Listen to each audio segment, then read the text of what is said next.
Good morning बच्चों।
तो बेटा लास्ट क्लास में हम लोगों ने कोलाइडल सॉल्यूशन की फिजिकल प्रॉपर्टीज और मैकेनिकल प्रॉपर्टीज को डिस्कस किया था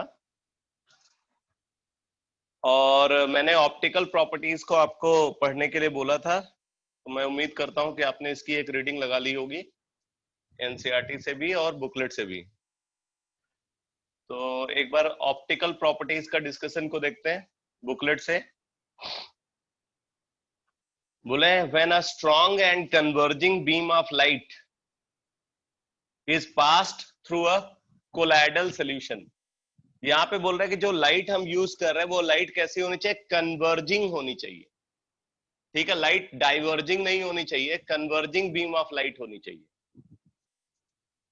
when a strong and converging beam of light is passed through a colloidal solution, its path becomes visible. Its path becomes visible, bluish light, when viewed at right angle to the beam of light. जो light beam है, अगर उस light beam के perpendicular direction से हम उसको देखें तो हमें वो लाइट का पाथ जो है वो दिखाई पड़ता है, विजिबल होता है लाइट का पाथ, और वो ब्लूइश लाइट दिखाई पड़ती है। This effect is called Tyndall effect. The light is observed as a bluish cone, which is called Tyndall cone. तो Tyndall effect में हमें Tyndall cone दिखता है। ठीक है, Tyndall effect में Tyndall cone दिखता है। The light is observed as a bluish cone, which is called Tyndall cone. The Tyndall effect is due to scattering of light by the colloidal particles. जो disperse phase particles हैं, colloidal particles हैं, वो colloidal particles light को scatter करते हैं और वो scattered light जो है परपेंडिकुलर डायरेक्शन में मोस्ट इफेक्टिवली ऑब्जर्व होती है।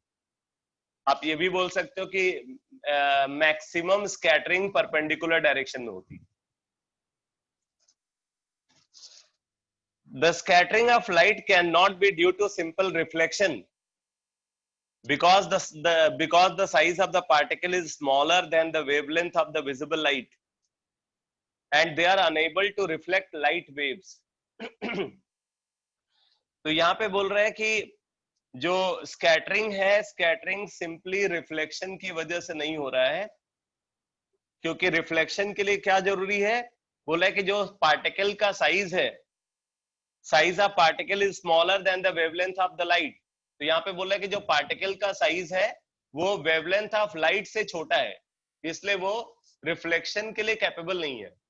मैंने बताया था कि आपको एक पार्टिकल जिसका साइज वेवलेंथ ऑफ लाइट से बड़ा होगा वही पार्टिकल उस वेवलेंथ को रिफ्लेक्ट कर सकता है। तो यहाँ पे बोल रहे हैं कि जो पार्टिकल साइज है वो वेवलेंथ ऑफ लाइट, जो विजिबल लाइट है, विजिबल लाइट के वेवलेंथ से छोटा है, इसलिए वो रिफ्लेक्शन के लिए कैपेबल नहीं है। Because the size of the particle is smaller than the wavelength of the visible light and they are unable to reflect light waves. In fact, colloidal particles first absorb light and then a part of the absorbed light is scattered from the surface of the colloidal particles as a light of shorter wavelength. यहाँ पे बोल रहे हैं कि सबसे पहले क्या होता है, जो डिस्पर्स फेज पार्टिकल है वो लाइट को एब्जॉर्ब कर लेता है. डिस्पर्स फेज पार्टिकल लाइट को एब्जॉर्ब कर लेता है और उसके बाद बोल रहा है कि जो शॉर्टर वेवलेंथ की लाइट्स हैं उनको वो ट्रांसमिट करता है, उनको वो इमिट करता है, ऐसे बोल सकते हो. In fact, colloidal particles first absorb light and then a part of the absorbed light is scattered from the surface of the colloidal particle as a light of shorter wavelength. Since maximum scattering of light takes place at right angle to the plane of incident light, it becomes visible when seen from that direction. तो बोले क्योंकि सबसे ज्यादा scattering जो light का plane है उसके perpendicular direction में होती है, इसीलिए अगर ऑब्जर्वर परपेंडिकुलरली प्लेस्ड होगा तो वो सबसे इफेक्टिव टिंडल कोन को ऑब्जर्व करेगा. सबसे अच्छा टिंडल कोन तब ऑब्जर्व होगा जब ऑब्जर्वर लाइट के पाथ के परपेंडिकुलरली प्लेस्ड होगा. और क्योंकि शॉर्टर वेवलेंथ की लाइट जो है वो इमिट हो रही है स्कैटरिंग में, तो इसलिए जो कोन दिखेगा वो ब्लू कलर जैसा दिखेगा. ठीक है, ब्लू का जो वेवलेंथ है वो मतलब जो स्मॉलर वेवलेंथ में ब्लू को कंसीडर करेंगे. अगर आप विबग्योर वाला पैटर्न को देखो तो उस हिसाब से जो ब्लू का वेवलेंथ होगा वो छोटा होगा, इसलिए ब्लू टिंडल कोन ऑब्जर्व होता है. तो ये तो टिंडल इफेक्ट की कंडीशन हो गई. तो यहाँ पे एक चीज बताई हुई इन्होंने कि टिंडल इफेक्ट जो है लाइट के रिफ्लेक्शन की वजह से नहीं, बल्कि लाइट के रिफ्लेक्शन से नहीं होता. इसलिए नहीं होता क्योंकि यहाँ पे जो डिस्पर्स फेज पार्टिकल है उसका साइज वेवलेंथ ऑफ लाइट से छोटा है, तो इसलिए वो रिफ्लेक्शन के लिए कैपेबल नहीं है. तो इस प्रोसेस में होता क्या है कि जो लाइट वहां से ट्रांसमिट हो रही है वो लाइट को पहले डिस्पर्स फेज पार्टिकल एब्जॉर्ब करता है और फिर उसके बाद उसमें से जो छोटे वेवलेंथ की लाइट है उनको वो इमिट करता है और वो लाइट स्कैटर होती है और वो परपेंडिकुलर डायरेक्शन में सबसे ज्यादा स्कैटर होती है. इसलिए परपेंडिकुलरली अगर ऑब्जर्वर होगा तो मोस्ट इफेक्टिव टिंडल कोन को ऑब्जर्व करेगा. कंडीशन फॉर टिंडल इफेक्ट ये वॉच आउट में गिवन है. तो बोल रहे हैं कि the diameter of the disperse particle, the diameter of the disperse particle मतलब disperse phase particle, the diameter of the disperse phase particle must not be much smaller than the wavelength of light employed. Disperse phase particle का जो size है, disperse phase particle का जो diameter है वो wavelength of light से बहुत छोटा नहीं होना चाहिए. डिस्पर्स फेज पार्टिकल का साइज वेवलेंथ ऑफ लाइट से बहुत छोटा नहीं होना चाहिए. यही वजह है कि ट्रू सॉल्यूशन टिंडल इफेक्ट नहीं दिखाता. इस कंडीशन को देखो, बोले the diameter of the disperse phase particle must not be much smaller than the wavelength of light employed. तो ट्रू सॉल्यूशन के केस में जो डिस्पर्स फेज पार्टिकल का डायमीटर है वो वेवलेंथ ऑफ लाइट से बहुत छोटा होता है, इस वजह से वो टिंडल इफेक्ट नहीं दिखाता. तो ये आपसे पूछा जा सकता है कि why true solution fails to why true solution fails to show Tyndall effect. तो आप बोलोगे because in true solution the size of solute particle is much smaller than that of the wavelength of light used. दूसरा point बता रहे हैं कि the refractive index of the dispersed phase, the refractive index of the dispersed phase and the dispersion medium must differ widely. जो dispersed phase particle है और जो dispersion medium molecules हैं उनके रिफ्रैक्टिव इंडेक्स में सफिशिएंट डिफरेंस होना चाहिए. The refractive index of the disperse phase and the dispersion medium must differ widely. अब बोले this condition is fulfilled by lyophobic colloids. अगर इस कंडीशन को देखें तो ये कंडीशन लायोफोबिक कोलैड्स में इफेक्टिवली फुलफिल होती है, क्योंकि लायोफोबिक कोलैड्स में क्या है, डिस्पर्स फेज और डिस्पर्सन मीडियम के बीच में कोई एफिनिटी नहीं है। डिस्पर्स फेज पार्टिकल और डिस्पर्सन मीडियम के बीच में कोई एफिनिटी नहीं है, ठीक है। उनके रिफ्रैक्टिव इंडेक्स में लार्ज डिफरेंस होता है, इस वजह से लायोफोबिक कोलैड्स वो सबसे इफेक्टिवली टिंडल इफेक्ट दिखाते हैं। लायोफिलिक में क्या है, लायोफिलिक में जो डिस्पर्स फेज पार्टिकल है वो डिस्पर्सन मीडियम के साथ स्ट्रॉन्ग एफिनिटी दिखाता है, इस वजह से डिस्पर्स फेज पार्टिकल वो हैविली हाइड्रेटेड होगा, और अगर वो हैविली हाइड्रेटेड होगा तो फिर डिस्पर्स फेज पार्टिकल और डिस्पर्सन मीडियम के रिफ्रैक्टिव इंडेक्स में ज्यादा डिफरेंस नहीं रहेगा, तो वहां पे इफेक्टिवली टिंडल कोन नहीं ऑब्जर्व होगा। अच्छा, अब ये तो हो गया कि ट्रू सॉल्यूशन टिंडल इफेक्ट नहीं दिखाता पार्टिकल साइज की वजह से, पार्टिकल साइज बहुत छोटा है वेवलेंथ ऑफ लाइट यूज से। सस्पेंशन टिंडल इफेक्ट क्यों नहीं दिखाता? Why suspension fails to show Tyndall effect?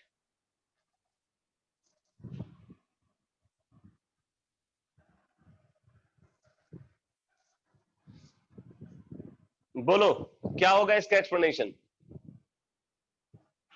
Why suspension fails to show Tyndall effect?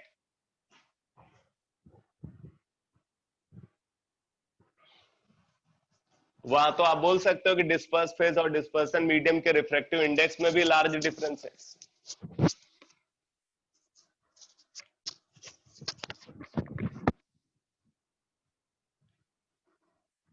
Disperse phase और डिस्पर्सन मीडियम के रिफ्रैक्टिव इंडेक्स में भी लार्ज डिफरेंस है, फिर सस्पेंशन टिंडल इफेक्ट क्यों नहीं दिखाता? इसका एक्सप्लेनेशन किसी को पता है क्या?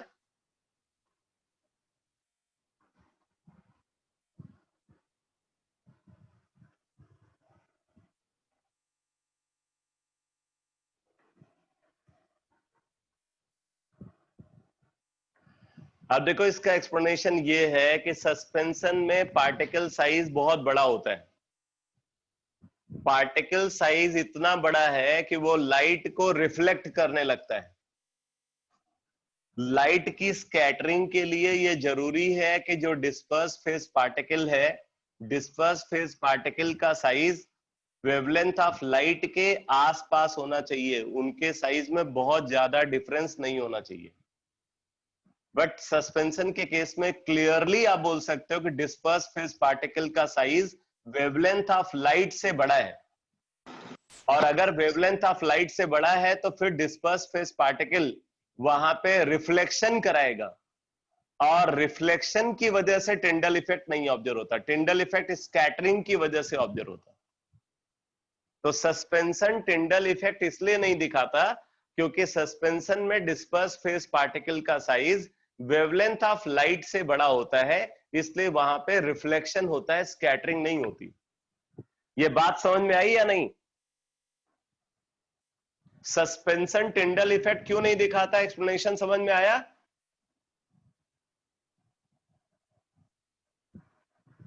ठीक है, तो ट्रू सॉल्यूशन टिंडल इफेक्ट क्यों नहीं दिखाता? बिकॉज वहां डिस्पर्स फेज पार्टिकल का साइज वेवलेंथ ऑफ लाइट्स के कंपेयर में बहुत छोटा है।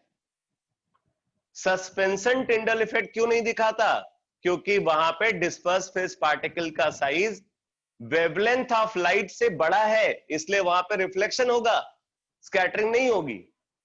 अगर हम कोलाइडल सॉल्यूशन को कंसीडर करें तो कोलाइडल सॉल्यूशन के केस में जो डिस्पर्स फेज पार्टिकल का साइज है वो वेवलेंथ ऑफ लाइट के कंपेरेबल होता है, तो इसलिए यहां पे टिंडल इफेक्ट ऑब्जर्व होता है, यहां पे स्कैटरिंग होती है और स्कैटरिंग की वजह से टिंडल इफेक्ट ऑब्जर्व होता है।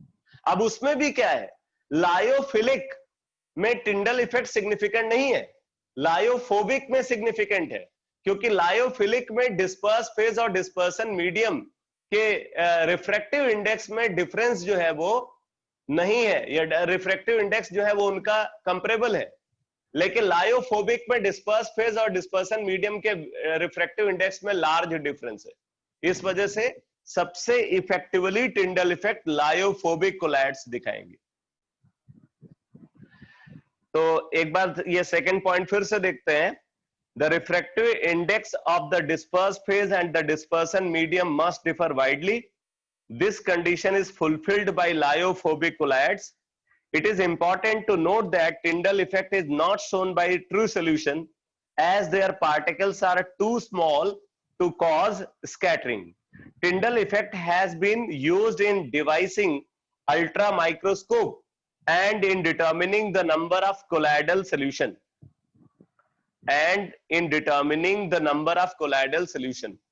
कि एक सोल्यूशन कोलाइडल सोल्यूशन है या नहीं ये कंफर्म करने के लिए, और अल्ट्रा माइक्रोस्कोप की मैग्नीफाइंग पावर को डिसाइड करने के लिए भी हम इसको यूज करते हैं।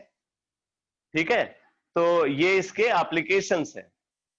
तो एक बार इसको एनसीईआरटी से भी देख लेते हैं, काफी इंपॉर्टेंट कॉन्सेप्ट है।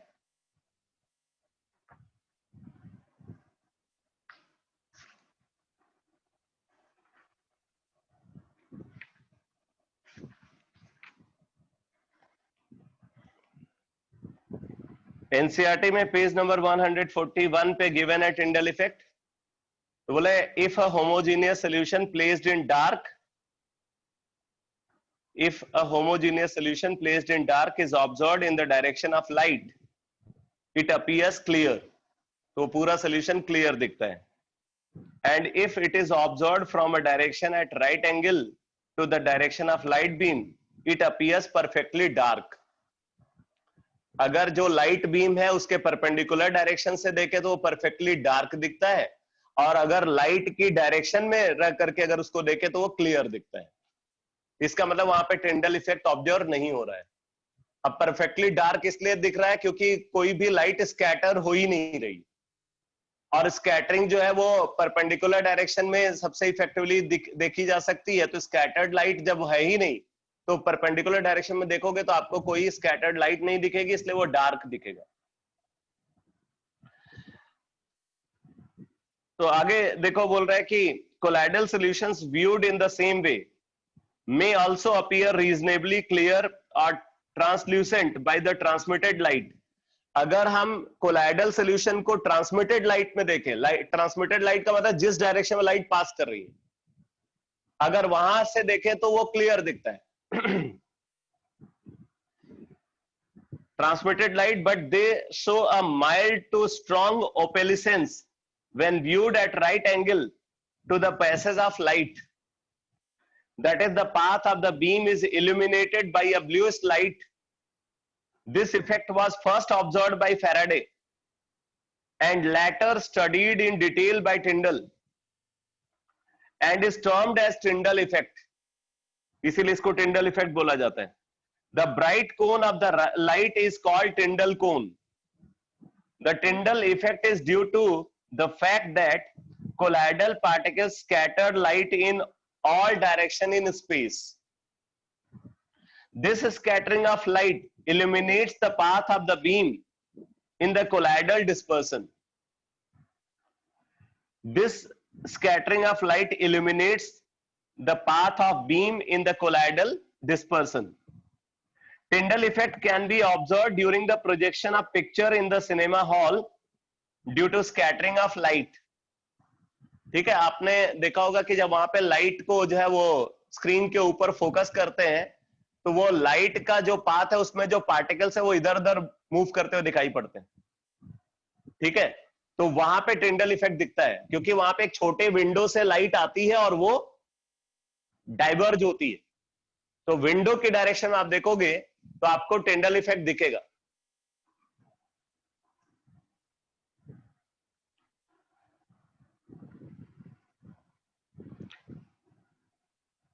The Tyndall effect is due to the fact that colloidal particles scatter light in all directions in space.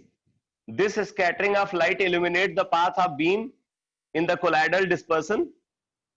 Tyndall effect can be observed during the projection of picture in the cinema hall due to scattering of light by dust and smoke particles present there.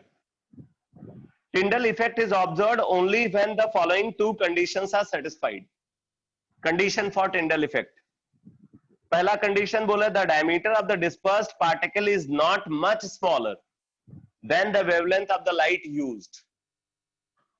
ठीक है, दूसरा condition है the refractive index of the dispersed phase and the dispersion medium differ greatly in magnitude. Tyndall effect is used to distinguish between a colloidal and true solution. Colloidal और true solution को distinguish करने के लिए इसको use करते हैं. Zygmundi in 1903 used Tyndall effect to set up an apparatus known as ultra microscope. तो Tyndall effect को यूज करके उन्होंने एक apparatus को सेटअप किया जिसको अल्ट्रा माइक्रोस्कोप बोलते हैं. An intense beam of light is focused on the colloidal solution contained in a glass vessel. The focus of the light is then observed with a microscope at right angle to the beam. Individual colloidal particles appear as bright stars against a dark background. तो जो disperse phase particle है वो चमकते हुए दिखाई पड़ते हैं जैसे स्टार जो है वो चमकता है. Ultra microscope does not render the actual colloidal particle visible but only observe the light scattered bye them. दस अल्ट्रा माइक्रो, अब इसमें डिस्पर्स फेज पार्टिकल का एक्चुअल कलर नहीं दिख रहा है.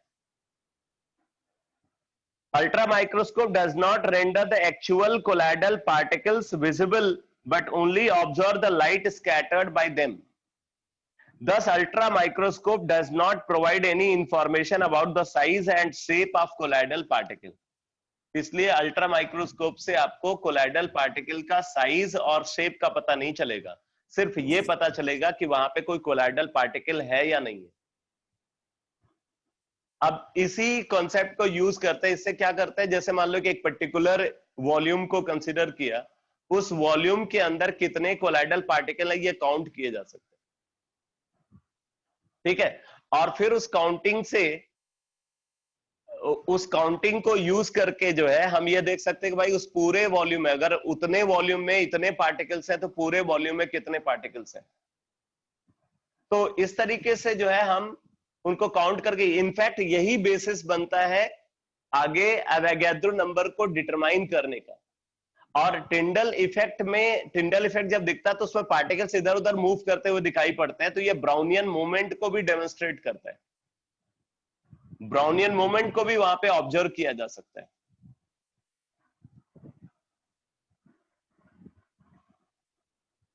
ठीक है, तो ये तो बात हो गई टिंडल इफेक्ट की. कंक्लूसिव पॉइंट्स क्या है टिंडल इफेक्ट में? कंडीशन ये है कि डिस्पर्स फेज पार्टिकल का साइज वेवलेंथ ऑफ लाइट से बहुत छोटा नहीं होना चाहिए. दूसरा, डिस्पर्स फेज और डिस्पर्सन मीडियम के रिफ्रैक्टिव इंडेक्स में लार्ज डिफरेंस होना चाहिए. ट्रू सॉल्यूशन टिंडल इफेक्ट नहीं दिखाता क्योंकि डिस्पर्स फेज पार्टिकल का साइज वेवलेंथ ऑफ लाइट से बहुत छोटा होता है. सस्पेंशन भी टिंडल इफेक्ट नहीं दिखाता क्योंकि डिस्पर्स फेज पार्टिकल का साइज वेवलेंथ ऑफ लाइट से काफी बड़ा होता है, इसलिए वहां पे स्कैटरिंग की बजाय रिफ्लेक्शन होता है. ठीक है, और टिंडल इफेक्ट की अगर हम बात करें तो टिंडल इफेक्ट सबसे इफेक्टिवली लायोफोबिक कोलाइडल सॉल्यूशन में ऑब्जर्व होता है. लायोफिलिक कोलाइडल सॉल्यूशन में टिंडल इफेक्ट उतना सिग्निफिकेंट नहीं होता. तो ये सारा कंक्लूजन जो है हम यहाँ पे कंसिडर कर सकते हैं. अब इसके बाद अगला डिस्कशन एनसीईआरटी में, देखो एनसीईआरटी में तो खैर कलर का डिस्कशन है. कलर वाला पॉइंट हम लोग पहले ही देख चुके हैं. वैसे आपको एक बार पढ़ लेना चाहिए कलर वाला पॉइंट. में बोला है कि the colour of colloidal solution depends on the wavelength of light scattered by the dispersed particles. The wavelength of light further depends on the size and nature of the particles. The colour of colloidal solution also changes with the manner in which the observer receives the light. Observer कौन सी light को receive कर रहा है उसके basis पे भी colour बदल जाता है. For example, a mixture of milk and water appears blue when viewed by the reflected light and red when viewed by the transmitted light. Finest gold sol is red in color. As the size of particles increases, it appears purple. मैंने बताया था, इसीलिए gold sol को sometimes purple of Cassius भी बोलते हैं। अगर वहां पे पार्टिकल साइज जो है वो सफिशिएंटली लार्ज है तो वो पर्पल कलर जैसा अपीयर होने लगता है, इसीलिए उसको पर्पल ऑफ कैसियस बोलते हैं। आगे बोल रहा है कि अगर साइज और बढ़ेगा तो वो ब्लू कलर जैसा अपीयर होने लगता है, और अगर और बड़ा हो गया तो वो गोल्डन कलर जैसा दिखने लगता है। यानी कि उसका कलर कैसे चेंज हो रहा है, रेड, ठीक है, रेड के बाद पर्पल, पर्पल के बाद ब्लू, और फाइनली गोल्डन कलर।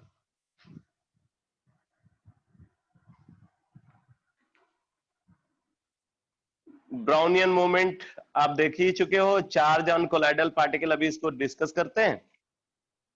और कॉलिगेटिव प्रॉपर्टीज ऑलरेडी आपको पता है कि कॉलिगेटिव इफेक्ट जो है वो लायोफिलिक कोलाइडल सॉल्यूशन में ज्यादा सिग्निफिकेंट होगा, लायोफोबिक कोलाइडल सॉल्यूशन में कम सिग्निफिकेंट होगा, क्योंकि लायोफिलिक कोलाइडल सॉल्यूशन में जो सोल्यूट पार्टिकल है उसका डिसोसिएशन होता है, वांटा फैक्टर ग्रेटर देन 1 होगा, और लायोफोबिक में उसका एसोसिएशन होगा, वांटा फैक्टर लेस देन 1 होगा।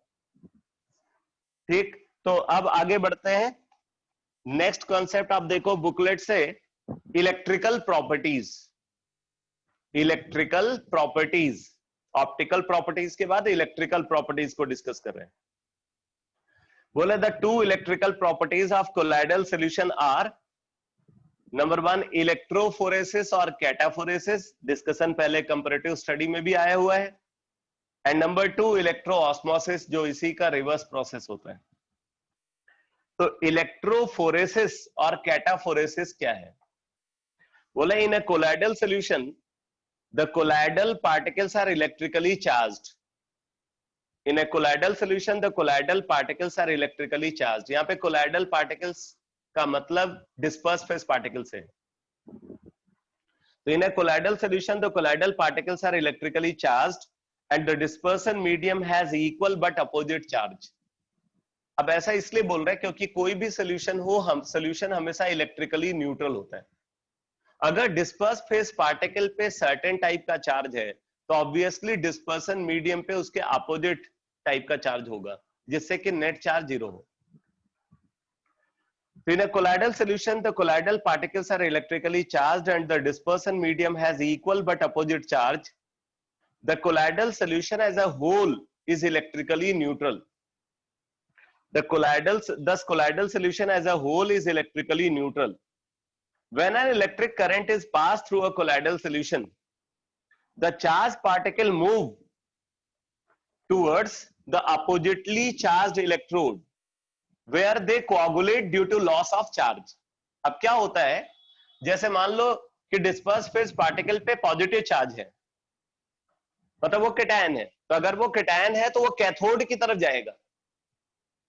कैटायन कहां जाएगा? कैथोड की तरफ, और कैथोड पे जाके वो रिड्यूस हो जाता है, मतलब कैथोड से इलेक्ट्रॉन मिला और उस इलेक्ट्रॉन ने उसका चार्ज को न्यूट्रलाइज कर दिया। तो अगर उसका चार्ज न्यूट्रलाइज होगा, जैसे ही चार्ज न्यूट्रलाइज होगा क्या होगा? वो कोगुलेट हो जाएगा। जैसे मैंने पीछे बताया था ना कि अगर कोई कोलाइडल सॉल्यूशन है तो आप उसके अंदर अगर इलेक्ट्रोलाइट ऐड करते हो तो इलेक्ट्रोलाइट जो है वो क्या करेगा? डिस्पर्स फेज पार्टिकल का चार्ज को न्यूट्रलाइज करके उसको कोगुलेट कर देता है। अब यहां पे वही कोगुलेशन कैसे हो रहा है? डिस्पर्स फेज पार्टिकल अगर पॉजिटिव चार्ज एक्वायर करा तो कैथोड की तरफ गया, कैथोड पे जाकर के वो रिड्यूस हुआ, मतलब उसका चार्ज न्यूट्रलाइज हुआ, और जैसे ही चार्ज न्यूट्रलाइज हुआ उसका वहां पे कोगुलेशन हो गया। तो अब देखो यहां पे एक बड़ी इंपॉर्टेंट बात है कि अगर आपको पता करना है कि एक सॉल्यूशन, एक कोलाइडल सॉल्यूशन पॉजिटिव कोलाइड है या नेगेटिव कोलाइड है, तो क्या करेंगे? वहां पे इलेक्ट्रोफोरेसिस फिनोमेना को ऑब्जर्व करेंगे। इलेक्ट्रोफोरेसिस फिनोमेना किधर ऑब्जर्व हो रहा है? कैथोड पे ऑब्जर्व हो रहा है या एनोड पे ऑब्जर्व हो रहा है? कैसे पता चलेगा कि वहां पे इलेक्ट्रोफोरेसिस फिनोमेना ऑब्जर्व हो रहा है? हम ये देखेंगे कोगुलेशन किधर हो रहा है, मतलब डिस्पर्स फेज पार्टिकल का प्रेसिपिटेशन कौन से इलेक्ट्रोड पे हो रहा है। अगर कैथोड पे हो रहा है मतलब डिस्पर्स फेज पार्टिकल पे पॉजिटिव चार्ज है तो पॉजिटिव कोलाइड है। अगर कोगुलेशन एनोड पे हो रहा है, अगर कोगुलेशन एनोड पे हो रहा है, इसका मतलब डिस्पर्स फेज पार्टिकल पे नेगेटिव चार्ज है तो वो नेगेटिव कोलाइड है।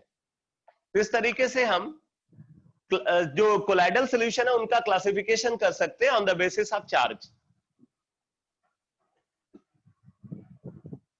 अब यहां पे देखो बोला the phenomena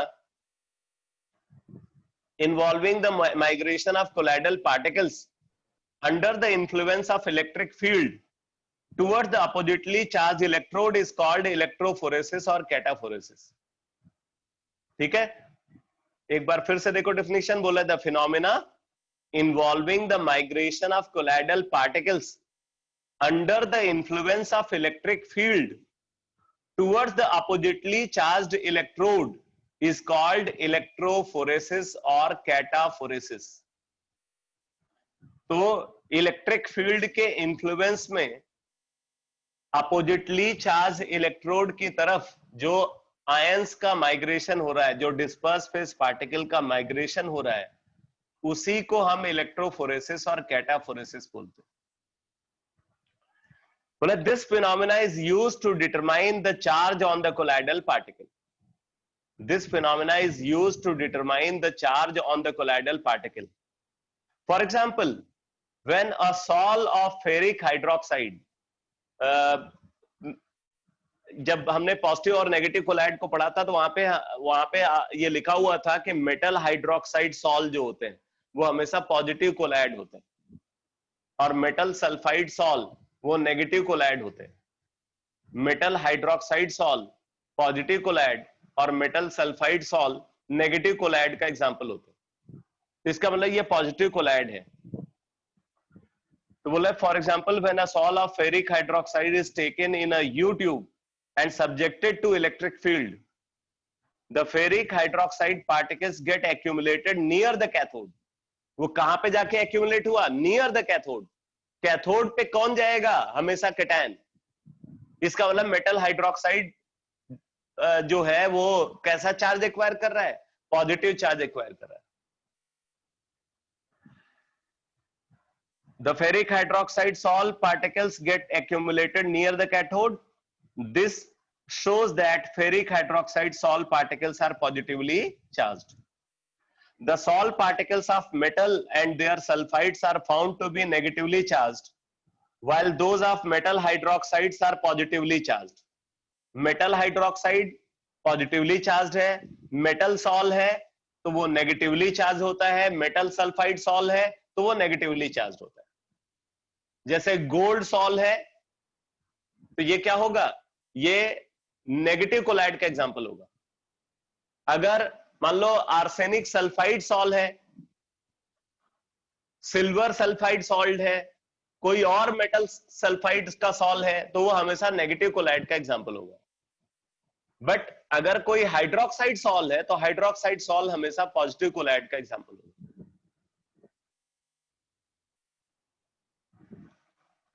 basic dyes such as methylene blue, haemoglobin are positively charged.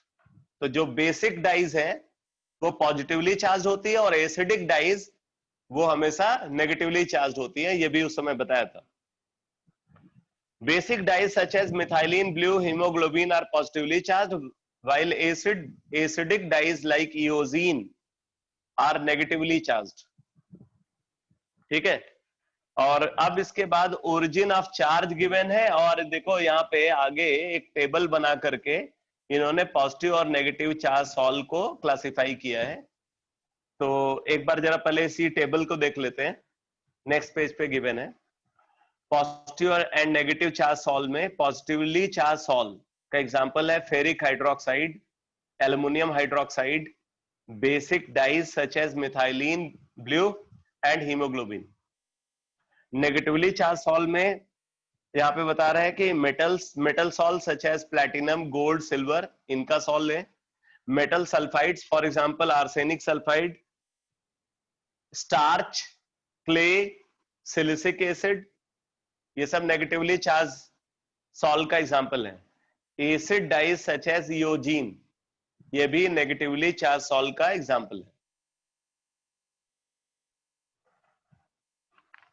अब बात आती है कि चार्ज की ओरिजिन कैसे होती है, डिस्पर्स फेस पार्टिकल पे चार्ज कैसे प्रोड्यूस होता है। तो बोला various reasons have been given regarding the origin of charge on the colloidal particles.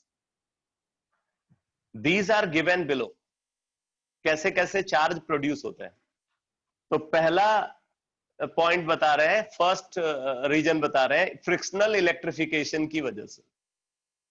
बोला कि it is believe to be frictional due to the rubbing of disperse phase particle with medium molecules.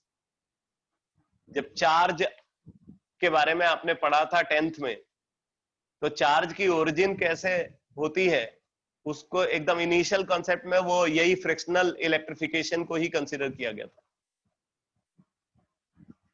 ठीक है, कि जैसे मान लो कि आप एक कॉम को लेते हो और उस कॉम को आप जो है किसी फर के ऊपर या इवन अपने हेयर के ऊपर ही अगर आप उसको रब करो और फिर उसके बाद उसको किसी जैसे पेपर पीसेस हैं, अगर आप उसके पास ले जाते हो तो क्या होता है, जो पेपर पीसेस है वो उसके साथ स्टिक करने लगते हैं। और उसकी वजह ये होती है कि वहां पे फ्रिक्शनल इलेक्ट्रिफिकेशन की वजह से वहां पे चार्ज का ट्रांसफर होता है एक बॉडी से दूसरे बॉडी को। तो अब यहाँ पे वही एक्सप्लेनेशन दे रहे हैं कि it is believe to be frictional due to the rubbing of disperse phase particle with medium molecule. तो जो डिस्पर्स फेस पार्टिकल और मीडियम मॉलिक्यूल से उनके बीच में क्या होता है, रबिंग होती है, और उस रबिंग की वजह से क्या होता है, डिस्पर्स फेस पार्टिकल चार्ज को एक्वायर करता है। दूसरी वजह बता रहे हैं कि dissociation of the surface molecules.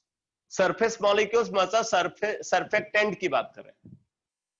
जो सरफेक्टेंट है उनके डिसोसिएशन से भी चार्ज प्रोड्यूस होता है। फॉर एग्जांपल आप सोप को कंसीडर कर रहे हो, तो सोप क्या है, सोडियम और potassium salt of higher fatty acid. अब क्या होता है, जब आप उसको वाटर में ऐड करते हो तो वो जो सॉल्ट है वो डिसोसिएट होता है। डिसोसिएट होगा तो उसका कैटायन अलग हो जाएगा और एनायन अलग हो जाएगा। एनायन जो है वो कोलाइडल रेंज में लाई करता है एसोसिएशन की वजह से, इसीलिए हम उसको एसोसिएटेड कोलाइड बोलते हैं। तो इसलिए जो मिसेल बनेगा वो मिसेल ओवरऑल नेगेटिव चार्ज को एक्वायर करेगा। इसी तरीके से अगर मान लो कि वो अमोनियम सॉल्ट है तो मिसेलाइजेशन में अमोनियम आयन पार्टिसिपेट करेगा तो पॉजिटिव कोलाइड का एग्जांपल होगा। तो it leads to electric charge on colloidal particle. For example an aqueous solution of a soap, sodium palmitate dissociates into ions. The sodium ion pass into the solution, while palmitate ion have a tendency to form aggregates due to weak attractive forces present in the hydrocarbon chain. Thus the anion which are of colloidal size bear negative charge. तो इस तरीके से वो charge को acquire कर रहा है और नेगेटिव कोलाइड का एग्जांपल होगा। तो ये दूसरा एक्सप्लेनेशन है, लेकिन ये एक्सप्लेनेशन हर जगह नहीं चलेगा। ये सिर्फ सरफेक्टेंट के लिए ही आप इसको कंसिडर कर सकते हो। This is applicable only for surfactant. तीसरा एक्सप्लेनेशन बता रहे हैं preferential adsorption of ions from solution. ये बहुत इंपॉर्टेंट डिस्कशन है। बोले the charge on the colloidal particle is generally acquired by preferentially adsorbing positive और negative ions from the electrolyte. Thus AgCl particles can adsorb chloride ions from chloride solution and silver ion. The sol will be negatively charged in the first case. अगर chloride ion adsorb होता है तो negatively charge होगा, और silver ion अगर adsorb होता है तो पॉजिटिव कोलाइड का एग्जांपल होगा। ये बहुत इंपॉर्टेंट डिस्कशन है बेटा, जरा इस बात को समझना। मान लो हम सिल्वर क्लोराइड सॉल को प्रोड्यूस कर रहे हैं। अब सिल्वर क्लोराइड सॉल को हम कैसे प्रोड्यूस करेंगे? देखो, हमारे पास सिल्वर नाइट्रेट सॉल्यूशन है, और sodium chloride solution. Silver nitrate solution है और सोडियम क्लोराइड सॉल्यूशन है, हम इनको मिक्स कर रहे हैं। अगर इसका कंसंट्रेशन C1 है और इसका कंसंट्रेशन C2 है, अगर इसका कंसंट्रेशन C1 है और इसका कंसंट्रेशन C2 है, आप देखो दोनों को जब मिक्स किया तो जैसे ही सिल्वर आयन क्लोराइड आयन के कांटेक्ट में आएगा वो प्रेसिपिटेट बना लेगा, AgCl सॉलिड ये बन जाएगा, और sodium ion aqueous plus nitrate ion aqueous ये सॉल्यूशन में पास हो जाएगा। अब यहां पे दो पॉसिबिलिटीज बनती है। Number one, if C1 is greater than C2, C1 is greater than C2 है कि सिल्वर आयन इस सॉल्यूशन में, इस सॉल्यूशन के क्लोराइड आयन से ज्यादा है। यहां पे जो सिल्वर आयन है वो इसमें प्रेजेंट क्लोराइड आयन से ज्यादा नंबर में प्रेजेंट है। तो क्या होगा, पहले तो AgCl सारा का सारा क्लोराइड आयन प्रेसिपिटेट बन जाएगा, AgCl बन गया। AgCl बनने के बाद भी कुछ सिल्वर आयन सॉल्यूशन में रिमेनिंग होगा।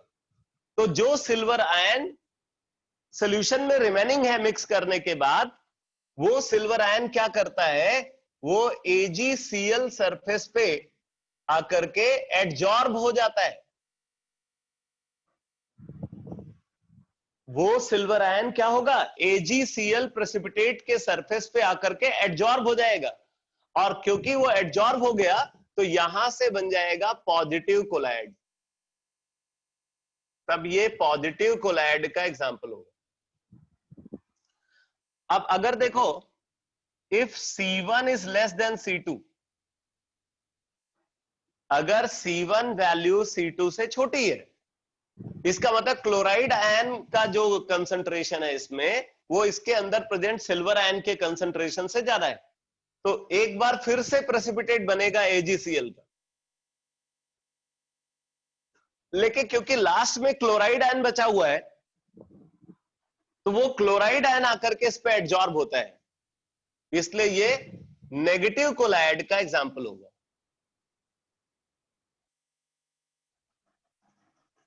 यहां पे इंपॉर्टेंट बात यह है कि हमेशा प्रेसिपिटेट जिन आयन से बना है उन्हीं में से कोई एक आयन आकर के एडजॉर्ब होगा। जैसे यहां पे क्लोराइड आयन है तो आप बोलोगे साथ में तो नाइट्रेट आयन भी है, तो नाइट्रेट आयन भी एडजॉर्ब हो सकता है, लेकिन ऐसा कभी नहीं होगा। जब प्रेसिपिटेट का फॉर्मेशन हो रहा है तो प्रेसिपिटेट जिन आयन से मिलकर के बना है उन्हीं आयंस में से कोई एक आयन आकर के एडजॉर्ब होता है। अगर कैटायन एक्सेस में है तो कैटायन एडजॉर्ब होगा, और अगर एनायन एक्सेस में है तो एनायन एडजॉर्ब होगा। अगर एनायन एडजॉर्ब होता है तो नेगेटिव कोलाइड बनता है, और अगर कैटायन एडजॉर्ब होता है तो पॉजिटिव कोलाइड बनता है। ये बहुत इंपॉर्टेंट पॉइंट है बेटा, ये बात समझ में आई या नहीं, ये कॉन्सेप्ट समझ में आया?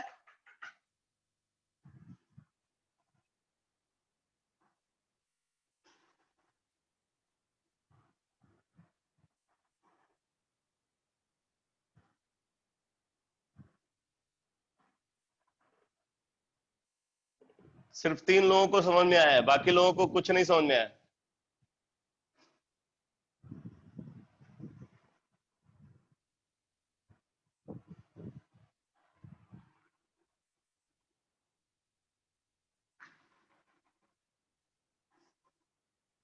मैं एक बार फिर से रिपीट कर देता हूं कि अगर मान लो हमारे पास एक सिल्वर नाइट्रेट सॉल्यूशन है एक कंटेनर के अंदर, दूसरे में सोडियम क्लोराइड सॉल्यूशन है, सिल्वर नाइट्रेट सॉल्यूशन का कंसंट्रेशन C1 है और सोडियम क्लोराइड सॉल्यूशन का कंसंट्रेशन C2 है।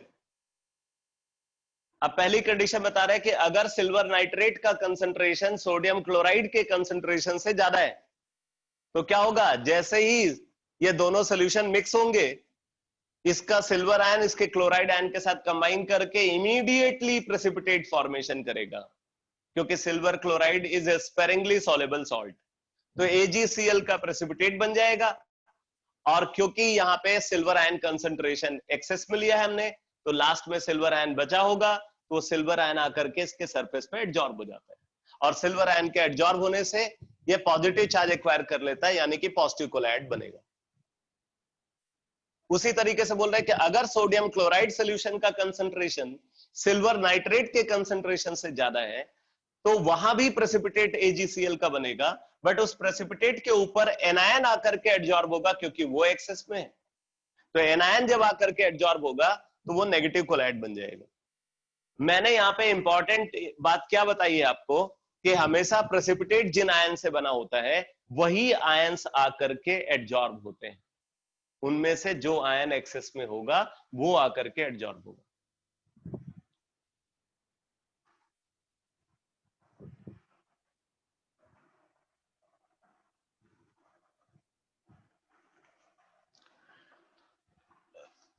फोर्थ एक्सप्लेनेशन बता रहे हैं चार्ज की ओरिजिन के लिए, कैप्चर ऑफ इलेक्ट्रॉन। तो बोला it is from air during preparation of sol by Bredig's arc method. Bredig's arc method आगे डिस्कस किया गया है, तो वहां पे आप देखोगे। इसी तरीके से बोल रहे हैं कि dissociation of molecular electrolytes on the surface of particle. बोला कि hydrogen sulphide molecules get adsorbed on sulphide during precipitation. जब सल्फाइड का प्रेसिपिटेशन होता है तो उसके ऊपर ये हाइड्रोजन सल्फाइड मॉलिक्यूल आकर के एडजॉर्ब हो जाता है। By dissociation of hydrogen sulphide hydrogen ion are lost. तो जब इसका डिसोसिएशन होता है तो हाइड्रोजन आयन प्रोड्यूस होता है और वो हैवीली हाइड्रेटेड आयन है तो वो सोल्यूशन में पास हो जाता है। सल्फाइड आयन बच गया, सल्फाइड आयन आकर के एडजॉर्ब हो जाता है। Hydrogen ion are lost and colloidal particles become negatively charge. Sulphide ion के एडजॉर्ब होने से वो नेगेटिव कोलाइड का एग्जांपल हो जाता है। तो ये कुछ एक्सप्लेनेशन है चार्ज की ओरिजिन के पीछे। अब जरा इस डिस्कशन को एक बार एनसीईआरटी से भी देख लेते हैं। एनसीईआरटी में क्या गिवन है?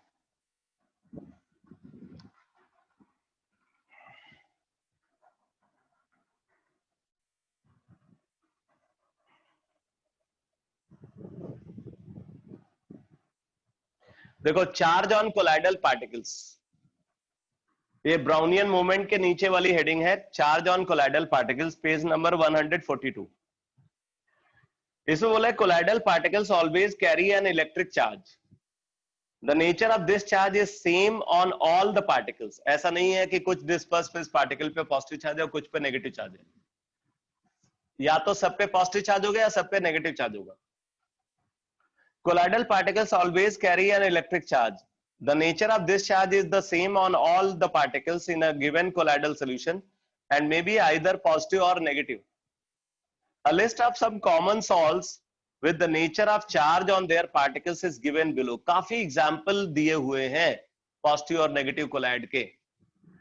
अब जैसे यहाँ पे बोल रहे हैं कि पॉजिटिव चार्ज सॉल्व में जितने हाइड्रेटेड मेटल ऑक्साइड्स हैं, हाइड्रेटेड मेटल ऑक्साइड्स या बोल सकते हो कि metal hydroxide, hydrated metal oxides, for example Al2O3.XH2O, CrO3.XH2O, Fe2O3.XH2O, etcetera. उसी तरीके से जितनी बेसिक डाइज हैं जैसे मिथाइलिन ब्लू, हीमोग्लोबिन, और कुछ ऑक्साइड्स भी हैं जैसे टाइटेनियम ऑक्साइड, ये पॉजिटिवली चार्ज सॉल्व के example. They are the example of positively charged sol. Negatively charge sol में देखो बोला metal sol, for example copper, silver, gold, platinum sol. Metal sulphide sol में arsenic sulphide, antimony sulphide, cadmium sulphide sol. Acid dyestuffs में eosin है, Congo red sol है, तो ये acid dyes है, नेगेटिव कोलाइड का एग्जांपल होंगे। Sol of starch, gum, gelatin, clay, charcoal etcetera, ये सब नेगेटिवली चार्ज सॉल्व के एग्जांपल। आपको ये एग्जांपल क्रैम करने पड़ेंगे बेटा, इन पे भी डायरेक्टली या इनडायरेक्टली क्वेश्चन पूछा जाता है। जैसे आपसे क्वेश्चन पूछा जा सकता है कि जैसे 4 सॉल्व गिवन है और आपसे बोला जाएगा कि इनमें से कौन सा सॉल्व कैथोड पे कोआगुलेट होगा। इसका मतलब इनडायरेक्टली आपसे ये एक्सपेक्ट कर रहे हैं कि आप उन चारों में से आइडेंटिफाई करो कि पॉजिटिव कोलाइड कौन है, या आपसे ये पूछ सकते हैं कि इनमें से कौन सा सॉल को कोगुलेट करने के लिए एनायन यूटिलाइज होगा, इलेक्ट्रोलाइट का एनायन रिस्पॉन्सिबल होगा। तो ऑब्वियसली एनायन जो है वो कैटायनिक चार्ज को न्यूट्रलाइज करेगा। इसका मतलब फिर से आपसे पूछ रहा है कि पॉजिटिव कोलाइड कौन सा है। तो यहाँ पे डायरेक्ट और इनडायरेक्ट दोनों टाइप के क्वेश्चन पूछे जा सकते हैं। अब जरा आगे देखो, बोल रहे the presence of equal and similar charges, the presence of equal and similar charges on colloidal particles is largely responsible in providing stability to the colloidal solution. Because the repulsive forces between charged particles having same charge prevent them from coalescing and aggregating when they come closer to one another. जब वो close आते हैं तो ये जो equal charge है, जो like charge है, वो उनको रिपेल करके वापस अलग कर देता है, इसलिए वो उनका एग्रीगेट नहीं बन पाता. The charge on the salt particles is due to one or more regions. For example, due to electron capture by salt particles during electrodispersion of metals, वही Bradix arc method की बात कर रहे हैं. Due to preferential adsorption of ions from solution, जैसे ये वाला example, ये preferential adsorption का एग्जाम्पल है. And are due to formulation of electrical double layer. अभी इलेक्ट्रिकल डबल लेयर क्या है? इलेक्ट्रिकल डबल लेयर ये है, जैसे मान लो ये पॉजिटिव चार्ज एक्वायर कर रहा है.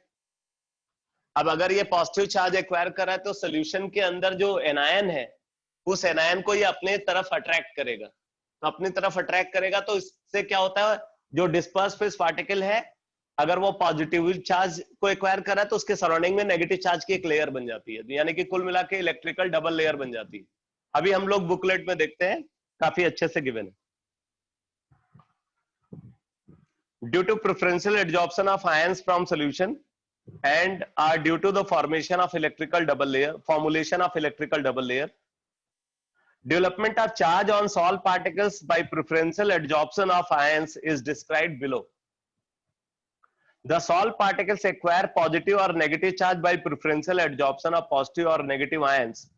When two or more ions are present in the dispersion medium, preferential adsorption of the ion common to the colloidal particle. देखो, preferential adsorption of ion common to the colloidal particle. colloidal particle ये है, इसके साथ common ion silver ion है या chloride ion? common to the colloidal particles usually takes place. usually बोल रहे हैं कि जो colloidal particles के साथ common ion है वही adsorb होगा. This can be explained by taking the following examples.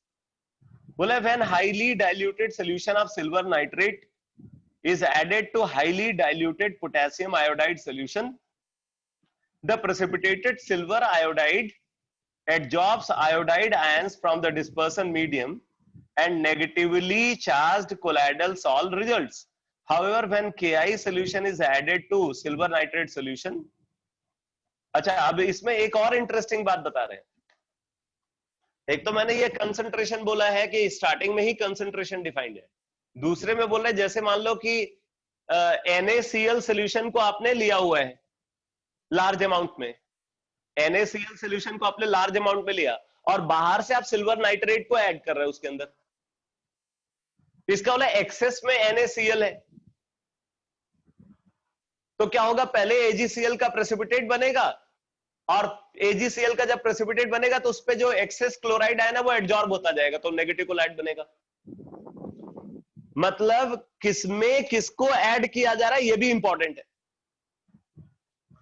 अगर NaCl सोल्यूशन को लार्ज अमाउंट में आपने लिया और सिल्वर नाइट्रेट सोल्यूशन को आप बाहर से ऐड कर रहे हो, तो सिचुएशन में जैसे ही सिल्वर आयन अंदर गया वो AgCl बनाएगा और एक्सेस क्लोराइड आयन उस पर एडजॉर्ब हो जाएगा, तो नेगेटिव कोलाइड का फॉर्मेशन करेगा.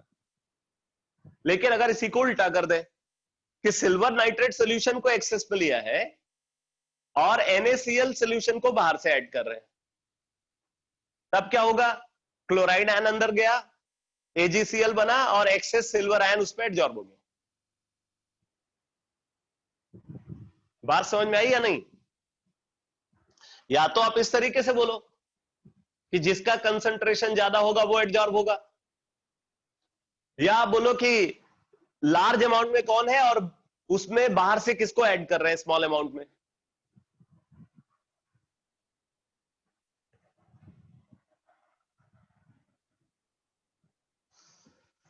तो बोल रहा है कि अगर सिल्वर नाइट्रेट, बोल रहा है कि when highly diluted solution of silver nitrate is added to highly diluted potassium iodide solution, the precipitated silver iodide adsorbs iodide ion. अगर पोटेशियम आयोडाइड सॉल्यूशन के अंदर सिल्वर नाइट्रेट सॉल्यूशन को ऐड करते हैं तो नेगेटिव कोलॉइड बनेगा, silver iodide के ऊपर आयोडाइड आयन एडजॉर्ब होकर के।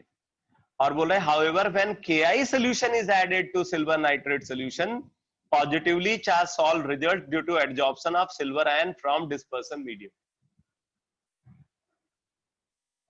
इसी तरीके से बोल रहे हैं दूसरा example, if FeCl3 is added to the excess of hot water।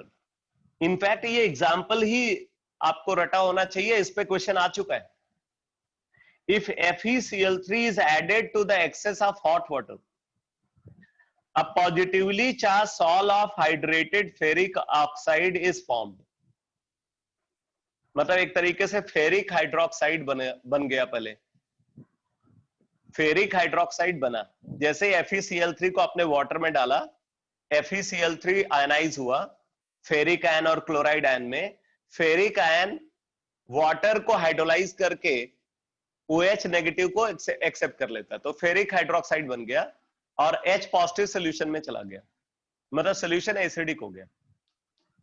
ठीक है, और फिर उसके बाद क्या हुआ, ये जो फेरिक हाइड्रोक्साइड बना, इस फेरिक हाइड्रोक्साइड के सरफेस पे क्योंकि FeCl3 सोल्यूशन था, तो FeCl3 जो फेरिक आयन है वो आकर के एडजॉर्ब हो रहा है, तो उसके एडजॉर्ब होने से क्या हुआ, वो पॉजिटिव कोलॉइड बन गया। बोला if FeCl3 is added to the excess of hot water, a positively charged sol of hydrated ferric oxide is formed due to adsorption of ferric ions। However, when ferric chloride is added to sodium hydroxide solution, अब दूसरा case बता रहे हैं, अगर ferric chloride को sodium hydroxide solution में add करते हैं, मतलब NaOH एक्सेस में है और FeCl3 को ऐड कर रहे हो, तो FeCl3 से फेरिक आयन बना और वहां पे हाइड्रोक्सिल आयन है, तो फेरिक आयन हाइड्रोक्सिल आयन के साथ कंबाइन करके फेरिक हाइड्रोक्साइड बनाएगा और उसके ऊपर जो एक्सेस हाइड्रोक्साइल आयन है वो एडजॉर्ब हो जाएगा, तो वो नेगेटिव कोलॉइड बन जाएगा। However, when ferric chloride is added to NaOH solution, a negatively charged sol is obtained with adsorption of hydroxyl ion। यहां पे उसको हाइड्रोक्साइड की बजाय हाइड्रेटेड ऑक्साइड के फॉर्म में लिखा हुआ है, FeOS थ्राइस नहीं लिखा हुआ है, बल्कि Fe2O3.XH2O लिखा हुआ है। Having acquired a positive or a negative charge by selective adsorption on the surface of a colloidal particle as stated above, this layer attracts counter ion from the medium, forming a second layer as shown below। The combination of the two layers of opposite charges around the colloidal particles is called Helmholtz electrical double layer। Helmholtz electrical double layer। तो जैसे यहां पे बोल रहे हैं कि अगर मान लो ये सिल्वर क्लोराइड प्रेसिपिटेट है, सिल्वर क्लोराइड प्रेसिपिटेट है और इस प्रेसिपिटेट के ऊपर सिल्वर आयन एडजॉर्ब हो गया, इसके ऊपर सिल्वर आयन एडजॉर्ब हो गया।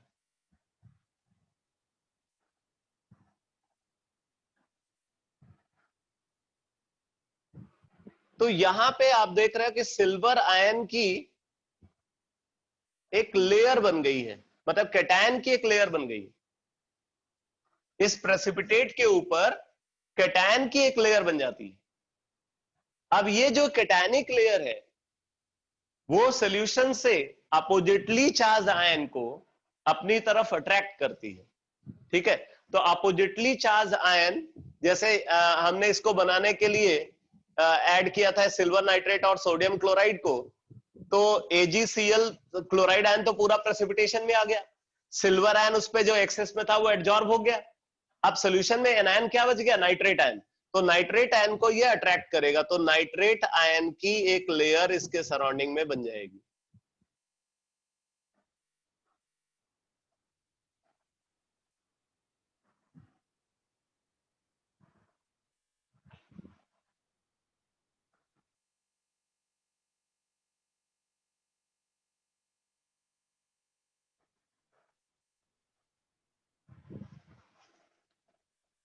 तो एक तो ये कैटायनिक लेयर हो गई बेटा, ये कैटायनिक लेयर हो गई, और उसके सराउंडिंग में अगर आप देखो तो एक एनायनिक लेयर बन जाती है। इस तरीके से इलेक्ट्रिकल डबल लेयर का फॉर्मेशन होता है।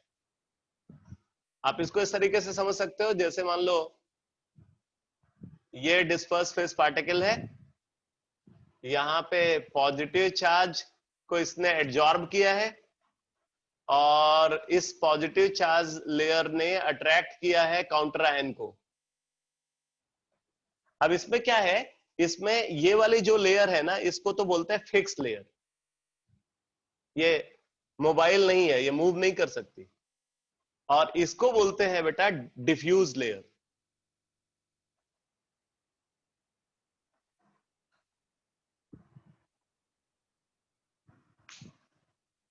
ये फिक्स लेयर है और ये डिफ्यूज लेयर है। तो इस तरीके से इलेक्ट्रिकल डबल लेयर का फॉर्मेशन होता है। अब आपको पता है कि अगर दो प्लेट्स हैं, एक पे पॉजिटिव चार्ज है और दूसरे पे नेगेटिव चार्ज है, तो उनके बीच में पोटेंशियल डिफरेंस डेवलप होगा। तो ऑब्वियसली यहां भी पोटेंशियल डिफरेंस डेवलप होगा। जो पोटेंशियल डिफरेंस यहाँ पे डेवलप होता है इन इलेक्ट्रिकल डबल लेयर के बीच में, उसको इलेक्ट्रोकैनेटिक पोटेंशियल और जीटा पोटेंशियल बोलते हैं। इन इलेक्ट्रिकल डबल लेयर के बीच में जो पोटेंशियल डिफरेंस डेवलप होगा, उसको इलेक्ट्रोकैनेटिक पोटेंशियल और जीटा पोटेंशियल बोलते हैं। तो इलेक्ट्रोकैनेटिक पोटेंशियल और जीटा पोटेंशियल डेवलप होगा।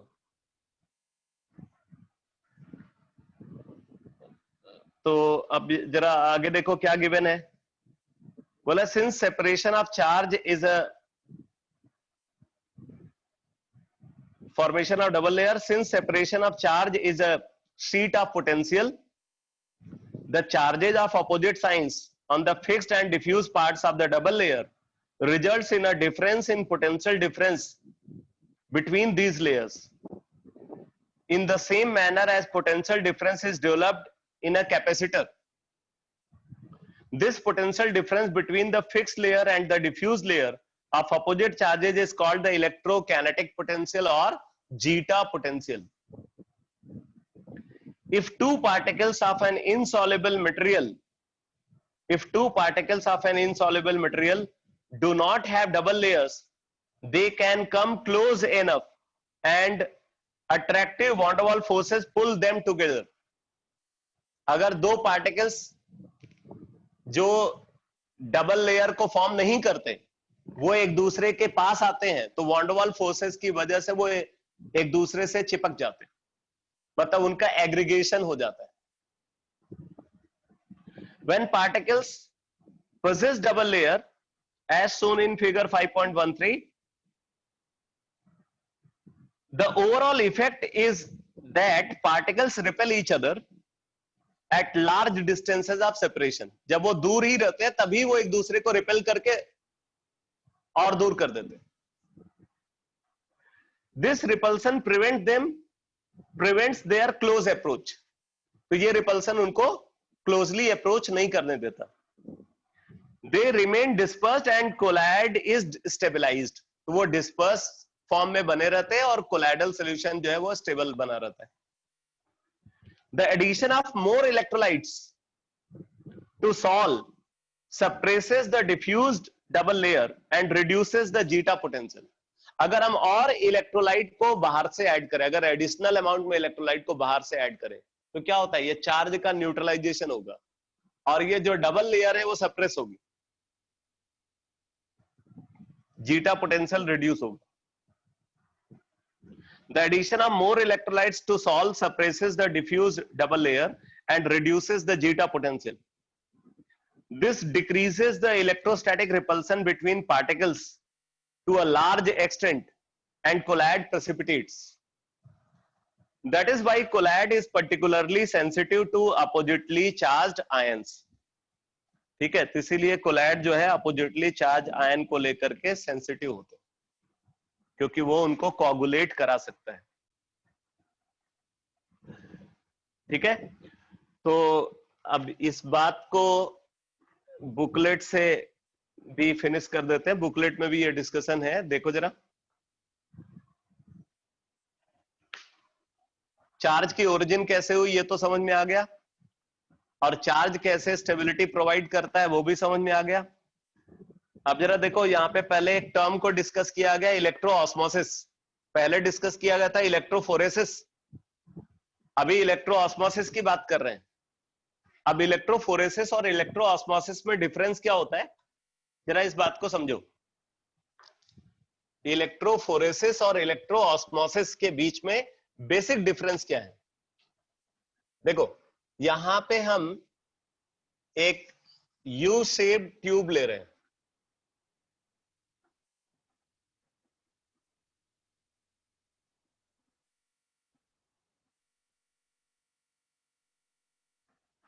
यू शेप की ट्यूब ले रहे हैं और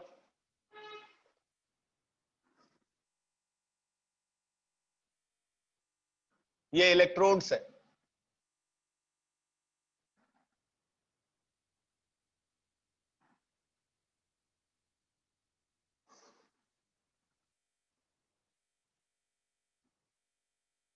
मान लो ये नेगेटिव इलेक्ट्रोड है और ये पॉजिटिव इलेक्ट्रोड है.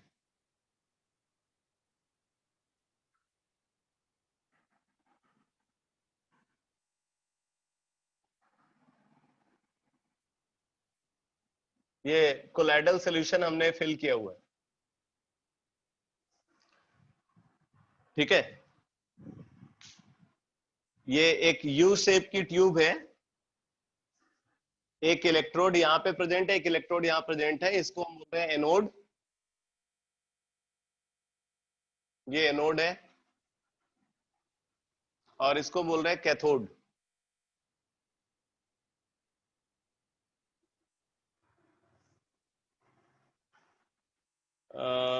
ये मैंने उल्टा दिखाया हुआ क्योंकि जैसा इलेक्ट्रोलिटिक सेल में होता है ना, वही सिचुएशन यहाँ होगी. तो ये नेगेटिव इलेक्ट्रोड होगा और ये पॉजिटिव इलेक्ट्रोड होगा. अभी जो पोलैरिटी हमने कंसीडर किया था, उस पोलैरिटी के हिसाब से उसको गैल्वेनिक सेल की तरह बिहेव करना चाहिए.